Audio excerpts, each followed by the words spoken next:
In the grand theatre of history, some epochs strike like a drumbeat. Tonight we open the 6th century and find a world besieged by disease. This is the story of Justinian's plague. In 527 AD, Justinian I ascended the Byzantine throne. An ambitious ruler, Justinian sought to restore Roman glory, but his reign faced a catastrophe that threatened European civilization. Between 540 and 592 AD, a pandemic swept the empire. Historians recognize it as the first recorded bubonic plague. Symptoms were brutal: blackened lymph nodes, high fevers and delirium. Death often arrived within days. At its peak, the plague claimed up to 10,000 lives per day in Constantinople. But William Bramley in The Gods of Eden urges us to look deeper. One chronicler, Gregory of Tours, wrote of the heavens on fire and brilliant lights surrounding the sun in Gaul just before plague outbreaks. In Rome, an immense dragon was said to have flown across the sky moments before pestilence took hold.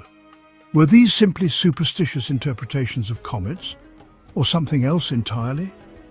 Bramley suggests that these aerial phenomena may have been the work of Earth's so-called custodians, an extraterrestrial society he claims has manipulated human history for millennia. According to Bramley, plagues were not merely natural disasters. They were biological warfare unleashed to weaken humanity, to destabilize societies and to instill fear, a vital ingredient for control. During this chaos, major transformations occurred. Christianity, once a pacifist movement focused on spiritual salvation, hardened into a rigid authoritarian institution. In 553 AD, the Second Council of Constantinople officially banned the doctrine of reincarnation, declaring it heresy. Ideas that once empowered human souls, suggesting eternal journeys and spiritual growth, were systematically erased.